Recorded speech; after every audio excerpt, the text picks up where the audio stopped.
నమస్కారం ఘంటారావానికి స్వాగతం. ముందుగా ప్రధాన అంశాలు. ట్రిపుల్ పూర్తయితే హైదరాబాద్ రూపురేఖలు మారిపోతాయన్న కోమటిరెడ్డి.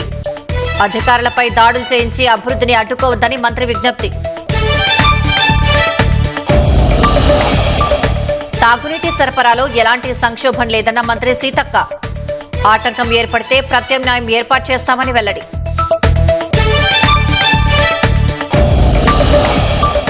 బీజేవైఎం అసెంబ్లీ ముట్టడి యత్నాన్ని అడ్డుకున్న పోలీసులు. ఏలేటి మహేశ్వర్రెడ్డి సహా పలువురి అరెస్టు.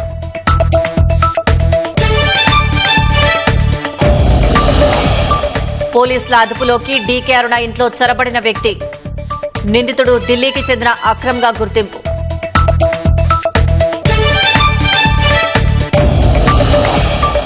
లాభాల్లో కొనసాగుతున్న స్టాక్ మార్కెట్లు. 900 పాయింట్లకు పైగా వృద్ధిలో సెన్సెక్స్.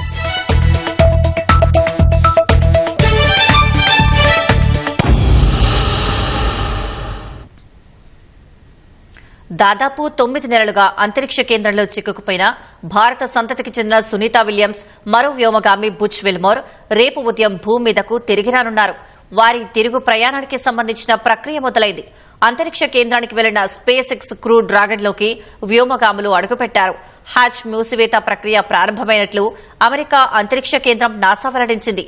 అర్ధరాత్రి తర్వాత 1:05 అన్డాకింగ్ ప్రక్రియ మొదలు కానుందని పేర్కొంది. ఆ తర్వాత క్రూ డ్రాగన్ వ్యోమనౌక అంతరిక్ష కేంద్రం నుంచి విడిపోతుంది. భూ వాతావరణంలోకి పునః ప్రవేశం కోసం ఇంజన్ల ప్రజ్వలన రేపు తెల్లవారుజామున 2:41 మొదలవుతుంది. 40 నిమిషాల తర్వాత 3:27 వ్యోమనౌక ఫ్లోరిడా తీరంలోని సముద్ర జలాల్లో దిగుతుంది. సహాయక బృందాలు రంగంలోకి దిగి క్రూ డ్రాగన్ను వెలికితీస్తాయి. సునీత విలియమ్స్, విల్మోర్తో పాటు మరో 2 వ్యోమగాములు భూమికి చేరుకుంటారు. మహబూబాబాద్ జిల్లా గుండ్రాతి మడుగులో సాంకేతిక లోపంతో గూడ్స్ రైలు నిలిచిపోవడంతో పలు రైళ్లు ఆలస్యంగా నడిచాయి. కాజీపేట వైపు వెళ్లే పలు రైళ్లు ఆగిపోవడంతో ప్రయాణికులు తీవ్ర ఇబ్బందులు పడ్డారు. గుండ్రాతి మడుగు రైల్వే స్టేషన్లో తమిళనాడు ఎక్స్ప్రెస్, గార్ల రైల్వే స్టేషన్లో ఏపీ ఎక్స్ప్రెస్, డోర్నకల్ రైల్వే స్టేషన్లో కాకతీయ ఫాస్ట్ ప్యాసింజర్లు నిలిచిపోయాయి. వీటి కారణంగా కోనార్క్, శాతవాహన ఎక్స్ప్రెస్లు 2 వీటి వెనకే నిలిచిపోయాయి. మరో రైలు ఇంజన్ను పంపించి గూడ్స్ రైలుకు అనుసంధానం చేసి పంపించడంతో సుమారు 2 గంటల పాటు నిలిచిన పలు రైళ్లు బయలుదేరాయి. రైళ్లు నిలిచిపోవడంతో ప్రయాణికులు తీవ్ర అసౌకర్యానికి గురయ్యారు. హైదరాబాద్ మధురానగర్ పోలీస్ స్టేషన్ పరిధిలోని వెంగళరావు నగర్లో పెట్రోల్ దొంగలు రెచ్చిపోతున్నారు.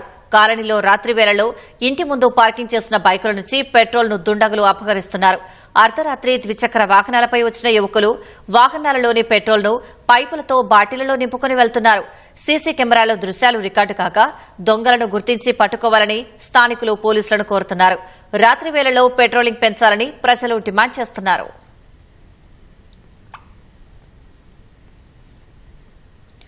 రంగారెడ్డి జిల్లా నార్సింగి పోలీస్ స్టేషన్ పరిధిలో ఉద్యోగం రాలేదని ఓ వ్యక్తి ఆత్మహత్య చేసుకున్నాడు. మహేష్ కుమార్ రెడ్డి భార్యతో గంధంగూడలో నివాసముంటున్నాడు. ఇరువురు ఓ ఐటీ కంపెనీలో సాఫ్ట్వేర్ ఉద్యోగం చేస్తున్నారు. ఇటీవలే మహేష్ కుమార్ రెడ్డి ఉద్యోగం కోల్పోయాడు. కొద్ది రోజులుగా ఉద్యోగ ప్రయత్నాలు చేస్తున్నా కొలువు రాకపోవడంతో మనస్తాపానికి గురై భార్య విధులకు వెళ్లగానే ఫ్యాన్కి ఊరేసుకుని ఆత్మహత్య చేసుకున్నాడు. పోలీసులు కేసు నమోదు చేసుకుని దర్యాప్తు చేస్తున్నారు. ఆస్తి పన్ను వసూలులో ఒత్తిడికి గురవుతున్నామంటూ ఖమ్మంలో పురపాలక శాఖ ఉద్యోగులు ఆందోళన చేశారు.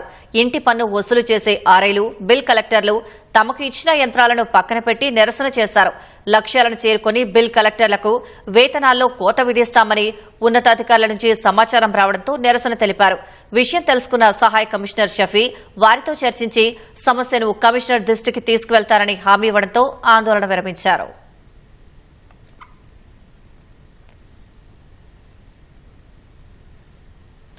మహారాష్టలోని సంభాజీనగర్లో ఔరంగజేబు సమాధి తొలగించాలని డిమాండ్ నేపథ్యంలో పరిస్థితులు మరింత ఉద్రిక్తంగా మారాయి. సోమవారం అర్ధరాత్రి నాగపూర్లోని పలు ప్రాంతాల్లో హింసాత్మక ఘటనలు జరిగాయి. హంసపురి ప్రాంతంలో 2 వర్గాల మధ్య అర్ధరాత్రి ఘర్షణలు జరిగాయి. కొందరు దుండగులు వాహనాలకు నిప్పంటించడంతో పాటు నివాసాలు, షాపులను ధ్వంసం చేశారు. వేరువేరు ఘటనల్లో 15 మంది పోలీసులు సహా 20 మంది గాయపడ్డారు. అల్లర్లకు బాధ్యులైన 17 మందిని అదుపులోకి తీసుకున్నట్లు పోలీసులు చెప్పారు. పరిస్థితిని అదుపు చేసేందుకు నాగపూర్లోని పలు ప్రాంతాల్లో పోలీసులు కర్ఫ్యూ విధించారు. తదుపరి ఆదేశాలు ఇచ్చే వరకు ఆంక్షలు అమల్లో ఉంటాయని పోలీసులు తెలిపారు. ఆంక్షలు ఉల్లంఘిస్తే కఠిన చర్యలు తప్పవని హెచ్చరించారు. జనసంచారం లేక ఆయా ప్రాంతాలు నిర్మానుష్యంగా మారాయి. ఉద్యోగాలకు భూముల కేటాయింపులకు సంబంధించిన మనీ లాండరింగ్ కేసులో బీహార్ మాజీ సీఎం లాలూ ప్రసాద్ యాదవ్ కు ఎన్ఫోర్స్మెంట్ డైరెక్టరేట్ ఈడీ నోటీసులు పంపింది. రేపు పాట్నాలోని ఈడీ కార్యాలయంలో జరిగే విచారణకు రావాలని సూచించింది. ఆయన కుటుంబ సభ్యులు కొందరిని కూడా విచారణకు పిలిచినట్లు తెలుస్తోంది. మనీ లాండరింగ్ నియంత్రణ చట్టం కింద వారి వాంగ్మూలాలు నమోదు చేసే అవకాశం ఉందని ఈడీ వర్గాలు తెలిపాయి. అయితే లాలూ ఆయన కుటుంబ సభ్యులు విచారణకు హాజరయ్యే అవకాశం లేదని సంబంధిత వర్గాలు అంచనా వేస్తున్నాయి. గతేడాది ఈ కేసుకు సంబంధించి ఈడీ అధికారులు ఢిల్లీ కోర్టులో అభియోగ పత్రం దాఖలు చేశారు. అందులో లాలూ సతీమణి రబ్రీదేవి, కుమార్తెలు మీసా భారతి, హేమా యాదవ్తో పాటు మరికొందరి పేర్లు పేర్కొన్నారు.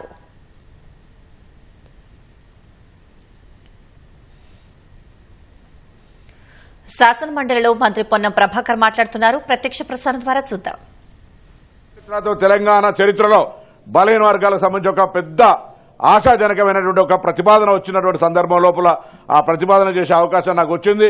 గౌరవ మా ముఖ్యమంత్రి గారు, ఉప ముఖ్యమంత్రి గారు చట్టాన్ని చేసేటువంటి అవకాశం ఈరోజు చట్టం లోపల అందరూ కూడా సహకరించి ఏకగ్రీవంగా ఢిల్లీ ప్రభుత్వానికి గట్టిగా వీళ్ళు చేయాల్సిందే, తమిళనాడు లాగా జల్లికట్టు ఏదైతే నిషేధం ఉంటే సుప్రీంకోర్టు ఇస్తే కూడా అన్ని రాజకీయ పార్టీలు జల్లికట్టును ఎట్లా సాధించుకున్నారో ఇవాళ మనం కూడా ఇక్కడ ఈ యొక్క సమస్యను ఈ యొక్క చట్టాన్ని కేంద్రం 9th షెడ్యూల్లో పెట్టే విధంగా 9th షెడ్యూల్ కూడా బ్రహ్మ పదార్థం కాదు అధ్యక్ష. ఈరోజు చాలా అమెండ్మెంట్ జరిగినాయి. మొన్నటికి మొన్న ఒకసారి 50% క్యాప్ 50% క్యాప్ అని భయపెట్టే ప్రయత్నం జరుగుతూ ఉండే. 50% క్యాప్ ఎప్పుడైతే ఈడబ్ల్యూఎస్ కోసం ఓపెన్ అయిందో ప్రతిదానికి ఈరోజు రాజ్యాంగంలో అవకాశాలున్నాయి. కాబట్టి ఆ అవకాశాన్ని వినియోగించుకొని ఈ ప్రభుత్వం చేస్తున్న ప్రయత్నాన్ని అందరూ కూడా సహకరించాల్సిందిగా మీ ద్వారా ఈ యొక్క చట్టాన్ని ఏకగ్రీవంగా గట్టిగా ఢిల్లీకి వినబడే విధంగా వినిపించే విధంగా మరి తీర్మానం చేయాల్సిందిగా చట్టాన్ని పాస్ చేయాల్సిందిగా విజ్ఞప్తి చేస్తా ఉన్నాం. Now, two bills will be taken up together for discussion. Sri Mahesh Kumar Gaud garu.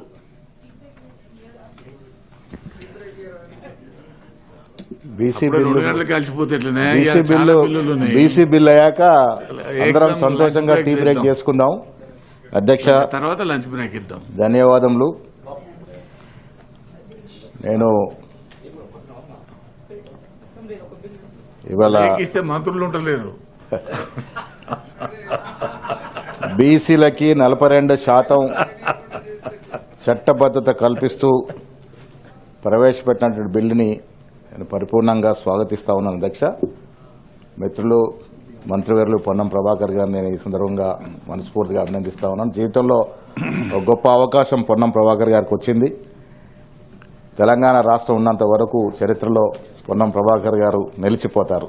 వారికి అభినందనలు. నేను సభ్యులందరూ కూడా ఒకసారి హర్షధ్వానాల ద్వారా వారికి ఈ బిల్లు ప్రవేశపెట్టడానికి ధన్యవాదాలు తెలపాల్సిన కోరుతా ఉన్నాను. అధ్యక్ష, ఎన్నో ఏళ్ల కోరిక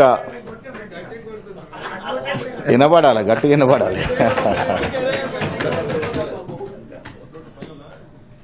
అధ్యక్ష, ఎన్నో ఏళ్ల కోరిక అధ్యక్ష. దక్షిణాది ప్రాంతంలో ఏ రాష్ట్రం చూసుకున్నా 60-70% బీసీలు ఉన్నటువంటి పరిస్థితి.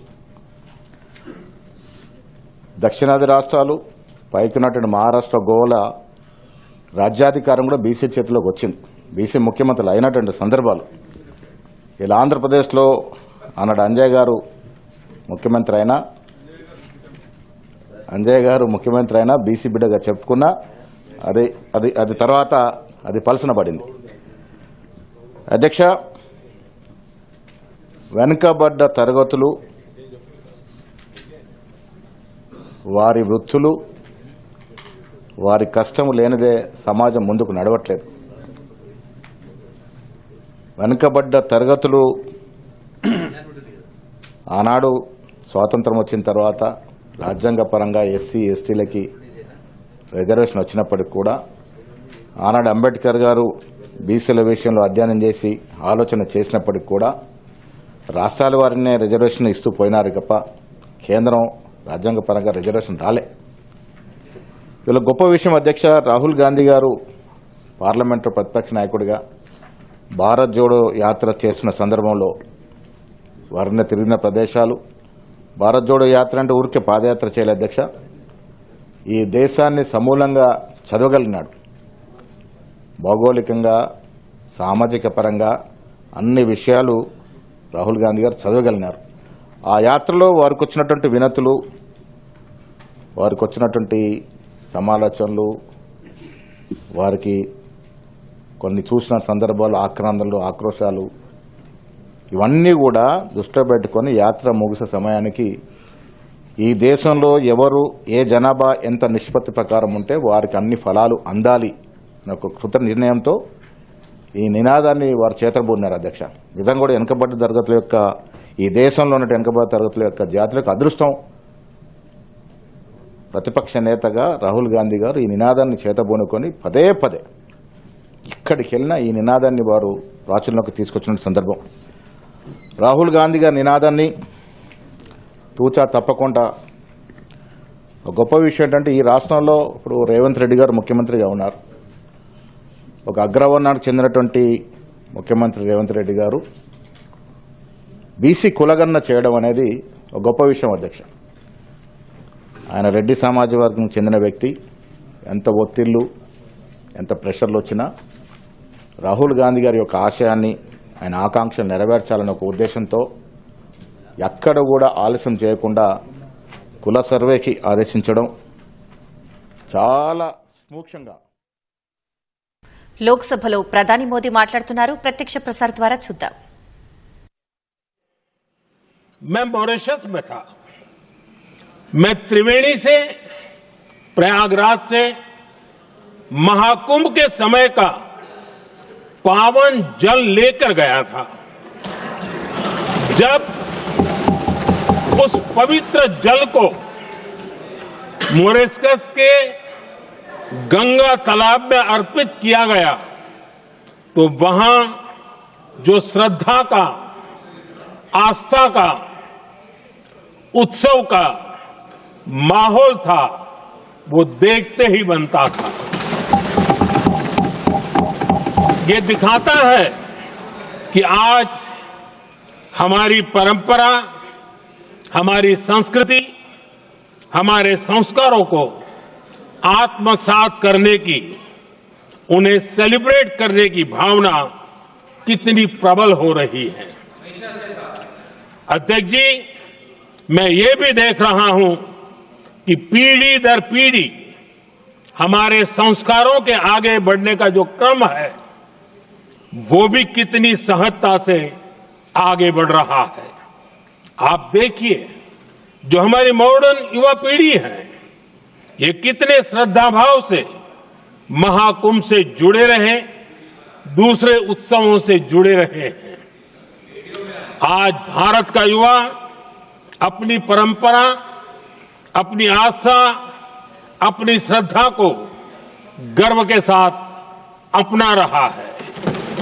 अध्यक्ष जी, जब एक समाज की भावनाओं में अपनी विरासत पर गर्व का भाव बढ़ता है तो हम ऐसी ही भव्य प्रेरक तस्वीरें देखते हैं जो हमने महाकुंभ के दौरान देखी.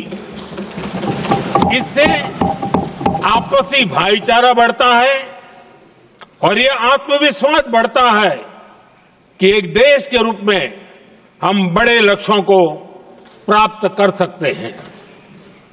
अपनी परंपराओं से, अपनी आस्था से, अपनी विरासत से जुड़ने की ये भावना आज के भारत की बहुत बड़ी पूंजी है.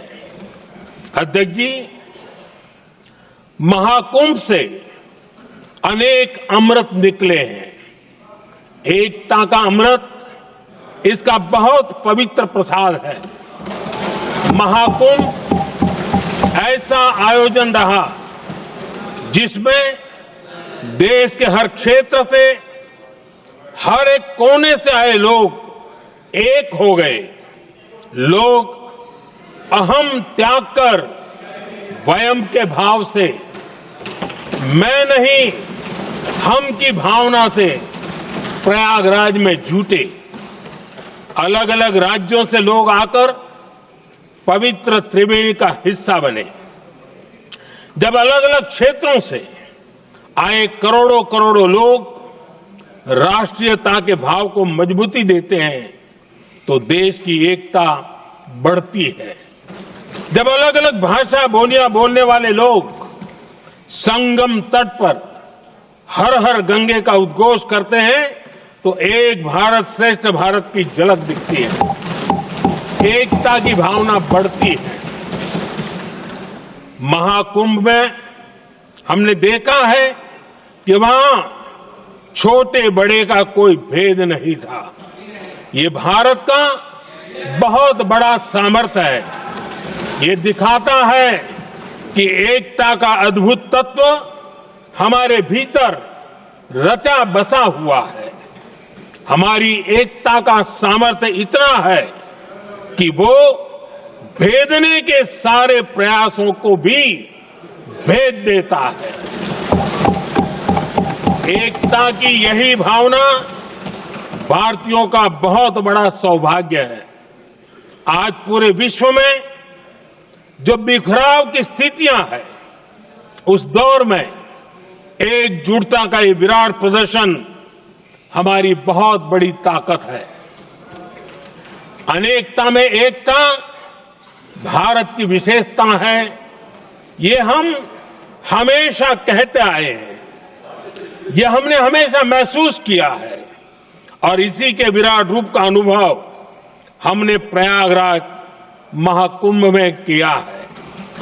हमारा दायित्व है कि अनेकता में एकता की इसी विशेषता को हम निरंतर समृद्ध करते रहें। अध्यक्ष जी, महाकुंभ से हमें अनेक प्रेरणाएं भी मिली हैं। हमारे देश में इतनी सारी छोटी बड़ी नदियां हैं। कई नदियां ऐसी हैं जिन पर संकट भी आ रहा है। कुंभ से प्रेरणा लेते हुए हमें नदी उत्सव की परंपरा को नया विस्तार देना होगा। इस बारे में हमें जरूर सोचना चाहिए। इससे वर्तमान पीढ़ी को पानी का महत्व समझ आएगा, नदियों की साफ सफाई को बल मिलेगा, नदियों की रक्षा होगी। अध्यक्ष जी, मुझे विश्वास है कि महाकुंभ से निकला अमृत हमारे संकल्पों की सिद्धि का बहुत ही मजबूत माध्यम बनेगा। मैं एक बार फिर महाकुंभ के आयोजन से जुड़े प्रत्येक व्यक्ति की सराहना करता हूं, देश के सभी श्रद्धालुओं को नमन करता हूं, सदन की तरफ से अपनी शुभकामनाएं देता हूं।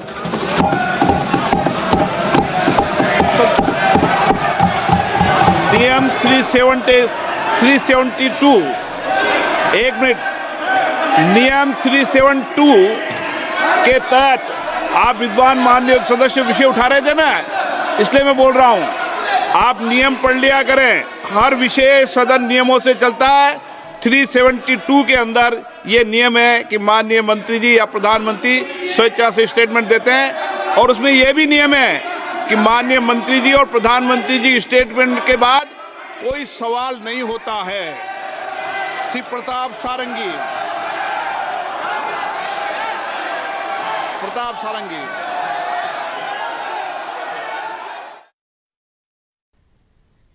గాజాపై ఇజ్రాయెల్ మరోసారి భారీ స్థాయిలో విరుచుకుపడింది. వైమానిక దాడుల్లో మహిళలు, చిన్నారులు సహా 300 మందికి పైగా మృతి చెందారు. మిగతా బందీల విడుదలకు నిరాకరించినందునే హమాస్ స్థావరాలపై దాడులు చేపట్టినట్లు ఇజ్రాయెల్ ప్రధాని నెతన్యాహు తెలిపారు.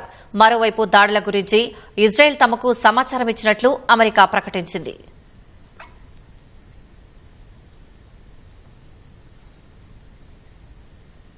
లోక్సభ సమావేశాలను ప్రత్యక్ష ప్రసారం ద్వారా చూద్దాం. Mechanism and translate the decision of our honorable Prime Minister into action in greater public interest. Sir, the vision is quite clear.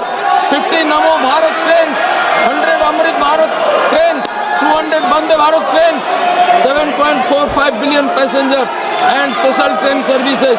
Installation of Kavach on 10,000 locomotives and 15,000 kilometers on the railway now is going on. Around 17,500 general coaches will be added to the railway inventory going forward. Sir, Bharat Gaurav tourist trains are our pride. Now 1,400 general coaches, new coaches will be built, have been completed, which will address the problems of general class passengers. 100% electrification by the end of this financial year is a great pride for us. Sir, these new trains and modern coaches will go a long way in serving the low and middle class people. This year's budget proposes infrastructure development projects of railways to the order of 4,60,000 crore rupees. Sir, 1,16,000 crore rupees for the ensuring the safety of Indian railways through various projects. High-speed trains with 250 kilometers by 2047 will be a reality. Sir, decentralization of power, master policy for robust dispute redressal and grievance redressal mechanism has been introduced. Construction of ROBs and RUBs during 24 was encouraging. Elimination of 718 manned LCs and construction of ROBs and RUBs up to 1024 this year is a inspiring factor. Gati Shakti multimodal cargo terminals are being developed to attach investment for industries. 50 so far 354 locations have been identified till 31st 10/24. 91 have been commissioned. The Union government's budget for the year 2025 and 26 was allocated rupees 2.65 lakh crore. This included 2.52 lakh crore from general revenue, rupees 500 crore from the Nirbhaya Fund, rupees 3,000 crore from international sources, and rupees 10,000 crore from extra budgetary resources. One honorable MP praised Lalu Yadav's achievement. I am astonished. He has probably forgotten the land for jobs scam through which many incompetent persons have been recruited through unethical and illegal methods, which probably paved the way for